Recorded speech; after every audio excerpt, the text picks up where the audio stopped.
بسم اللہ الرحمن الرحیم۔ السلام علیکم۔ ہیلو ویورز، کیسے ہیں آپ؟ میں عظمت مصطفیٰ اور آپ دیکھ رہے ہیں میرے یوٹیوب چینل عظمت پاپولر۔ آج جس ٹاپک کے بارے میں ڈسکس کریں گے وہ یہ ہے کہ CDR کال ڈیٹا ریکارڈ یہ کیا ہوتا ہے اور یہ کسی بھی آفینس میں، کسی بھی جرم کی صورت میں کال ڈیٹا ریکارڈ کو کس طرح حاصل کیا جاتا ہے، کس طرح حاصل کیا جانا چاہیے، کہ اگر جو طریقہ وہ کون سا قانونی طریقہ ہے کہ جس طرح وہ حاصل کیا جائے گا تو اس کو قانون اور عدالتیں اس کو مانیں گی۔ آج ہم ڈسکس کریں گے CDR کے حوالے سے۔ اس سے پہلے جن لوگوں نے ابھی تک میرے یوٹیوب چینل کو سبسکرائب نہیں کیا تو آپ سب سے پہلے میرے یوٹیوب چینل کو سبسکرائب کر لیں تاکہ میری ہر آنے والی ویڈیو تک بآسانی پہنچ سکے۔ ڈسکس کر رہے تھے جی کہ CDR کیا ہوتا ہے، کال ڈیٹا ریکارڈ۔ جب بھی کوئی آفینس ہوتا ہے، جب بھی کوئی جرم ہوتا ہے اور پولیس یہ سمجھتی ہے کہ اس مقدمہ میں اس جو جرم ہوا ہے اس میں کال ڈیٹا ریکارڈ لینا ضروری ہے اور وہ ہیلپ دے سکتا ہے، مدد کر سکتا ہے پولیس کی اس مقدمے کو اصل ملزمان تک پہنچنے کے لیے، اصل ملزمان کو سزا دلوانے کے لیے یہ کال ڈیٹا ریکارڈ کرنا ضروری ہے تو پھر پولیس جو ہے وہ کال ڈیٹا ریکارڈ حاصل بھی کرتی ہے اور ان کو کرنا بھی چاہیے۔ اگر وہ کرنا ضروری ہو کسی مقدمے میں اور پولیس نہ کرے تو پھر یہ پروسیکیوشن کا کیس جو ہے اس میں ڈنٹ آ جاتا ہے، کمزور ہو جاتا ہے، جس وجہ سے ملزم کو فائدہ ہو جاتا ہے۔ کرنا چاہیے۔ پولیس کال ڈیٹا ریکارڈ حاصل کیسے کرتی ہے؟ پولیس جو ہے وہ اپنے ہی طریقے سے کال ڈیٹا ریکارڈ جو وہ حاصل کرنے کی کوشش کرتی ہے۔ وہ DPO آفس میں ان کا جو IT ڈپارٹمنٹ ہوتا ہے وہ وہاں سے ان کا کوئی سافٹ ویئر ہوتا ہے، وہ کوشش کرتے ہیں کہ وہاں سے اس کو حاصل کر لیا جائے اور وہ اس مقدمے میں استعمال کیا جائے۔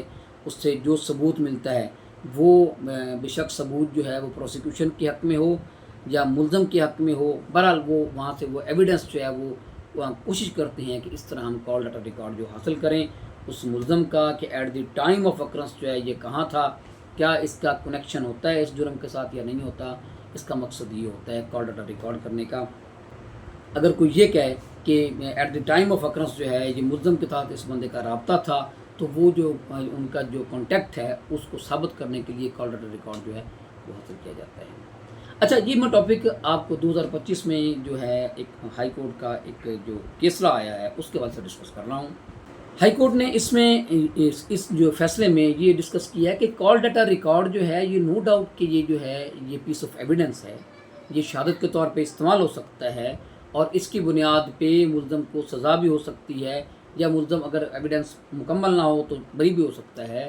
لیکن یہ جو پروسیس ہے پولیس کا کہ وہ DPO آفس سے جا کے وہ لے لیتے ہیں کال ڈیٹا ریکارڈ اور اس کو استعمال کرنا شروع کر دیتے ہیں مقدمے میں بطور ایویڈنس کے، تو یہ غلط ہے۔ اس میں پروسیس کیا ہونا چاہیے؟ ہائی کورٹ نے اس فیصلے میں یہ ہولڈ کیا ہے کہ اس کا ایک مکمل پروسیس ہونا چاہیے۔ پولیس کو DPO آفس سے کال ڈیٹا ریکارڈ نہیں لینا چاہیے۔ قانون اس ایسے ڈیٹا کی کوئی قانونی حیثیت جو ہے وہ اس کو نہیں مانتا۔ اس کا پروسیس یہ ہونا چاہیے کہ وہ جو بھی ایجنسی ہے، جو ہے وہ ڈپارٹمنٹ ہے، وہ جو موبائل استعمال ہو رہا ہے، جس کا وہ ڈیٹا استعمال ہو رہا ہے، تو انویسٹیگیٹنگ آفیسر کو یہ چاہیے تو کہ وہ اپلیکیشن لکھے اس ڈپارٹمنٹ کو کہ جی یہ FIR ہوئی ہے، اس میں یہ موبائل استعمال ہوا ہے، آپ کا یہ نیٹ ورک استعمال ہوا ہے، تو ہمیں اس کال ریکارڈ کا جو ہے وہ ڈیٹا جو ہے وہ چاہیے۔ کہنے کا مقصد یہ ہے کہ وہ کنسرن ڈپارٹمنٹ جو ہے وہ ان کا کال ریکارڈ جو ہے وہ دے، CDR وہ دے۔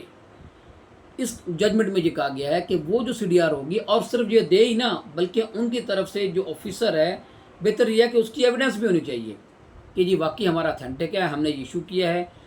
ہائی کورٹ نے اپنے اس 2025 میں جو فیصلہ کیا ہے اس میں یہ بات ہولڈ کی ہے کہ کال ڈیٹا ریکارڈ نو ڈاؤٹ کہ جو ہے پیس آف ایویڈنس ہے، لیکن اس کو کنسرن ڈپارٹمنٹ سے لینا چاہیے۔ جو انویسٹیگیٹنگ آفیسر ہیں ان کو چاہیے کہ وہ اپلیکیشن دے کے یہ کال ڈیٹا ریکارڈ حاصل کرے، پھر جا کے ان کی شہادت کو مانا جائے گا۔ ادروائز جو وہ روٹین سے DPO آفس سے IT ڈپارٹمنٹ سے جو لیتے ہیں اس کی جو قانونی حیثیت وہ نہیں مانی جائے گی۔ یہ تھا جی ڈسکشن کہ کال ڈیٹا ریکارڈ کی کیا اہمیت ہوتی ہے کسی بھی جرم میں، کسی بھی مقدمے میں، اور اس کو کہاں سے اس کو لینے کا کیا طریقہ ہے اور اس کو کہاں سے لینا چاہیے۔ میں امید کرتا ہوں اس والے سے آپ کچھ نہ کچھ کا حصہ لگی ہوگی۔ اس کے ساتھ مجھے اجازت دیجیے۔ اللہ حافظ۔